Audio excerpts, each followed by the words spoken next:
Hey guys, it's Almig World. Today I'm going to do a quick review and camera comparison on the Samsung S20 FE 5G, which in my opinion is going to be the best Samsung phone under $1,000.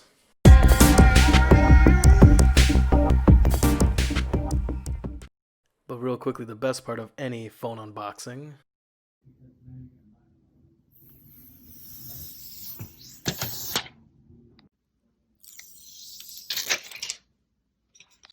Okay, first let's do a quick overview on the specs. It's got a super smooth 120 Hz 6.5 inch Super AMOLED display with HDR10 Plus. With this 20 by 9 aspect ratio, it does come out to be a very narrow and tall phone, which might in some cases be a little too hard for one-handed use, but it is running Android 10 with Samsung's One UI 2.5, so it does really help with one-handed use on these larger displays. It's powered by the Qualcomm Snapdragon 865 chip that allows for 5G access, which in my opinion is going to be one of the reasons why you would get this phone over any older S or Note model for a similar price tag. It's also going to come with 128 gigs of storage that can be expanded with SD card and 6 gigs of RAM to keep up with all your tasks throughout the day. It also comes with some great stereo speakers, and you should be able to get a day and a half at least with this 4500 milliamp hour battery that's in there. It does charge up with fast charging up to 25 watts and wireless fast charging up to 15 watts. And with the wireless charging, you also get reverse wireless charging as well. And then for security, you do get an in-display fingerprint sensor. And for the cameras on the back of the FE, you're going to get a 12 megapixel wide camera, an 8 megapixel telephoto, and a 12 megapixel ultra wide. It's going to be a great variety there, and it can record 4K at 30 frames per second or even 60 frames per second. And then for the selfie side, you do get a 30 megapixel front facing camera, and you can also still record at 4K with 30 frames per second. The color choices for this phone are crazy. You got the Cloud Lavender, Cloud White, and the one I'm currently rocking is going to be the Cloud Navy. Then there's Cloud Mint, Cloud Orange, and finally Cloud Red. They are going to come with this kind of glasstic material that Samsung's calling it. So it's very similar to the Note 20. It has somewhat of a premium feel, but you can tell it's not like the Note 20 Ultra. Now, before the camera comparison starts, I did want to say I am putting it up against the iPhone 11 Pro.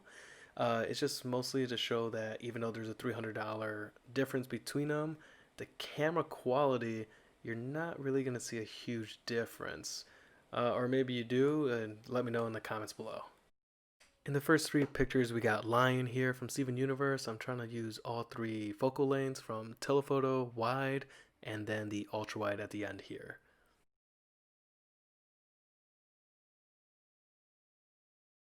Then on this one, I just wanted to take a flash picture with a reflective back. I barely see any difference here, guys. And then this daytime pic, the Samsung one kind of has a hazy look to it. You can definitely see there's darker greens on the tree with the iPhone 11. But then we have the opposite effect. There's more of that haze on the iPhone 11 Pro. And then here we have Jack's Pumpkin Patch in Chicago, Illinois. I do like kind of the brightness of the Samsung S20. You can even see some of the purple in the jack-o'-lantern in the middle there versus on the iPhone. The iPhone actually has more of a warmer hue to it. And then this one here, you can tell the iPhone really helps bring the blue out of the sky from the background there, whereas the FE kind of gives it more of a gray look to it. In this one here, we have both night modes on both of the phones, and Samsung really killed it with this one here. It's very bright. None of the words are like blurry or anything like that there. It's just an all-around great pick. iPhone's pretty good as well, but Samsung just killed it. For these two picks here, we just wanted to do the regular wide and ultra wide cameras with night mode. Not too much of a difference, but you can tell the iPhone 11 does kind of a little better job with keeping it kind of more of a natural lighting instead of like super exposed. This one here is going to be another example of both phones just doing a really great job with night mode. You get the vibrant green in the lights there. And the jack-o'-lanterns look great, but I have to admit the iPhone 11 kind of gives it a nice darker purple versus Samsung's kind of overexposed light purple. Kind of almost covers the entire jack-o'-lantern at that point. And for the last picture of the night, we have the skull here. I do like the FE where it kind of darkens the haystacks and like that around it. Neither phones really mess up with the back. The lighting is great all around. You do get a little more details in the leaves of the tree way in the back on the iPhone 11 though. But overall, great pictures all around. And then right here is going to be some gameplay on Call of Duty on the S20 FE. You're going to see super smooth and super clean gameplay. It's just an amazing experience on this guy. Next, we're going to have a audio test comparing the S20 FE versus the iPhone 11 Pro.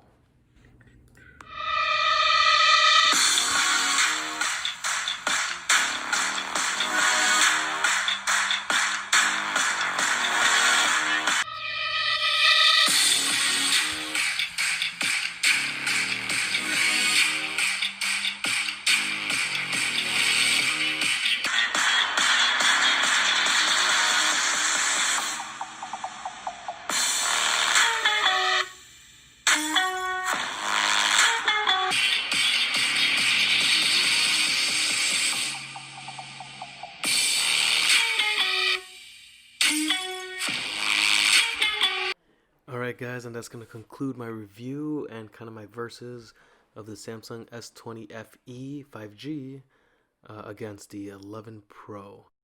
Hope you guys enjoyed that one there. Please like and subscribe, and see you guys in the next one.